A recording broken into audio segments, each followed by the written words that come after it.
Frame incredible IAS Shrikar परदेशी. अध्याय 3 भाग 3. सामाजिक जाणीवेची बांध. वनराई बंधारा ही नवी संकल्पना नाही, तशी ती जुनीच आहे. वनराई बंधारे तसे पाहिल्यास अल्पजीवी, फार तर 1.5-2 वर्ष टिकणारे, उन्हाळ्यात पाण्याच्या मृग जळाला प्रत्यक्षात ओंजळीत ठेवणाऱ्या या बंधाऱ्यांनी यवतमाळमध्ये मात्र एक प्रकारे सामाजिक जाणीवेचा, लोकसहभागाचा महापूर आणला. सप्टेंबर ते डिसेंबर 2005 या वर्षात निव्वळ लोकसहभागातून 5200 वनराई बंधारे बांधले गेले. पुढील वर्षी 2006 ते 7 मध्ये एकूण 7790 बंधारे बांधले गेले. वनराई बंधाऱ्यांची योजना डॉक्टर साहेबांनी सर्वात पहिल्यांदा सुरू केली शाळांच्या माध्यमातून. एक शाळा एक वनराई बंधारा अशी ही योजना प्रत्यक्षात येताना जिल्हाभर प्रत्येक शाळेत उत्साहाचं वातावरण होतं. प्रत्येक शाळेने एक तर काही शाळांनी 2-2 बंधारे बांधले. महाराष्ट्रात हा अशा प्रकारचा पहिलाच यशस्वी प्रयोग होता. यवतमाळ जिल्हा परिषदेच्या 1850 शाळांनी एका महिन्यात 2058 बंधारे बांधले. सहकारी अधिकारी, जिल्हा परिषदेच्या शिक्षक व विद्यार्थ्यांनी जी साथ दिली त्यातून हा चमत्कार घडला.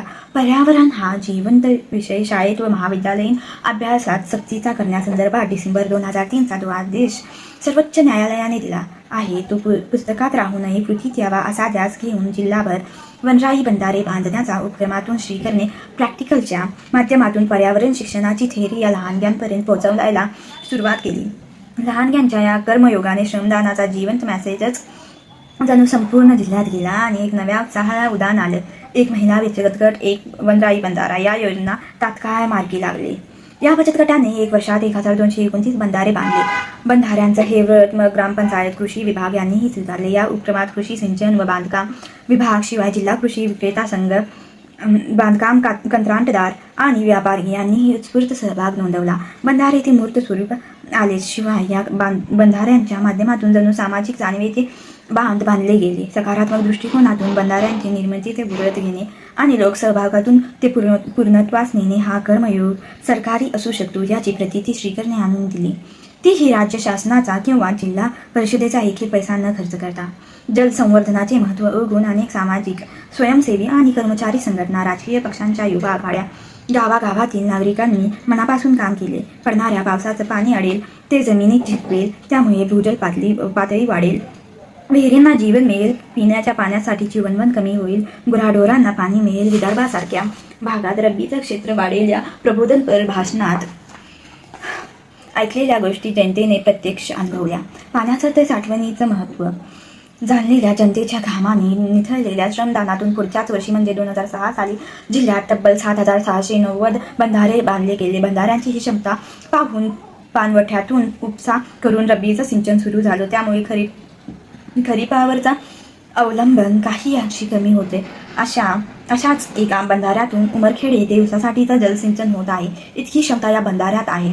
लोकसहभागातून निर्माण झालेली ही श्रमदानाची चळवळ राज्य शासनाचं लक्ष वेधणारी, मन सुकावणारी ठरली. श्रीकर मात्र वेगवेगळ्याच चिंतेत होता. श्रमदानाची चळवळ लोकांच्या उत्स्फूर्त सहभागाने यशस्वी झाली, पण व्यवस्थेचा भाग बनून ती तशीच पुढे चालू राहिली का? अधिकारी सांगतो म्हणून विद्यार्थ्यांनी, लोकांनी कामे केली की खरंच स्वच्छेने योगदान दिलं. उद्या आपण बदली होऊन इथून गेल्यानंतर हे सगळं थांबलं असं होऊ नये. हे कार्य अविरत चालू राहिलं पाहिजे ही श्रीकरची तळमळ होती. या तळमळीतूनच त्याने जिल्ह्याचा कानोसा घेतला. तर वास्तवातलं चित्र फारच आशादायक होतं. एका शाळेत चिमुकल्यानं उभं राहून सांगितलं, साहेब, कायम आपण पृथ्वीच्या पोटातून पाणी उपसतो, कधी तर ते संपून जाईल. आपण त्यात पाणी भरलं पाहिजे, नाही तर उद्या आपल्याला पाणी मिळणार नाही आणि बंधारा बांधला तर त्यात आपल्याला पाणी भरता येईल. ही 3री-4थीच्या मुलांची चिंता होती. वनराई बंधारे किंवा त्यात साठवलेलं पाणी यातल्या वाढत्या आकडेवारीपेक्षा आजची मुलं भविष्याचा विचार सकारात्मक, शाश्वत पद्धतीने करू लागली होती. हा बदल श्रीकरचा उत्साह द्विगुणित करणारा होता. पुसद तालुक्यातील एका शाळेच्या विद्यार्थ्यांनी जंगलात जाऊन बंधारा बांधला. याविषयी त्यांना विचारलं तर विद्यार्थी सांगतात, सर, बंधाऱ्याचा पाणवठ्यावर जंगली प्राणी पाणी प्यायला येऊन शेतीची नासधूस करतात, म्हणून आम्ही ठरवलं जंगलातच बंधारा बांधला तर पाणी बाहेरच येणार नाहीत. ही त्या विद्यार्थ्यांची विचार प्रक्रिया होती. आपला विकास आपण कसा साधू शकतो हा विचार प्रत्येक समस्येवरचा खरा उपाय असतो. प्राथमिक शाळेतील विद्यार्थ्यांची ही आजची दृष्टी विदर्भाच्या उद्यासाठी सकारात्मक उपलब्धी आहे. जिल्ह्याच्या कळंब तालुक्यातील घोटी गावात कामानिमित्ताने श्रीकरचं जाणं झालं. परतताना पाहतो तर पुलावर आदिवासी स्त्रियांचा मोठा जमाव रस्ता अडवून उभा होता. श्रीकरला वाटलं त्यांचं काहीतरी काम असावं, समस्या असावी. कोल्हाम आदिवासी जमातीच्या तर महिला होत्या. त्यातल्या काही जणी पुढे आल्या आणि म्हणाल्या, साहेब, आम्ही बांधलेला बंधारा तुम्ही पाहणार नाही काय?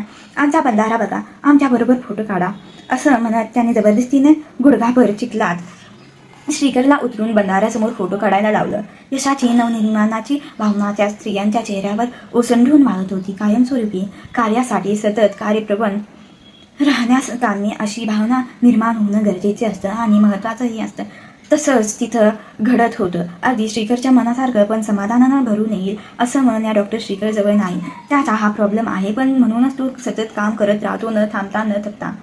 वनराई बंधाऱ्याच्या निमित्ताने विद्यार्थ्यांमधील ऊर्जा विधायकपणे वापरता येते असा त्याचा आत्मविश्वास बळावला होताच. तोवर मे जून हे शाळांच्या सुट्टीचे महिने लागले, पण सुट्टीचा आणि श्रीकरचा संबंधच कसला.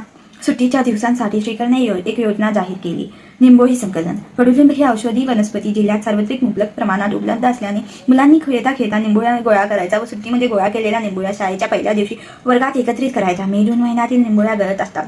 सुट्टीच्या दिवसात जमवलेल्या निंबोळ्या एकत्र करून त्याची पूड बनवली गेली. ही पूड नैसर्गिक शेतीसाठी कशी वापरायची याचे मुलांना प्रात्यक्षिक दाखवून सेंद्रिय शेतीचा नवा विचार मुलांच्या मनात पेरला व शेतकऱ्यांच्या बांधांपर्यंत पोहोचवला. डॉक्टर श्रीकरच्या प्रयोगशीलतेचा हा आविष्कार आहे.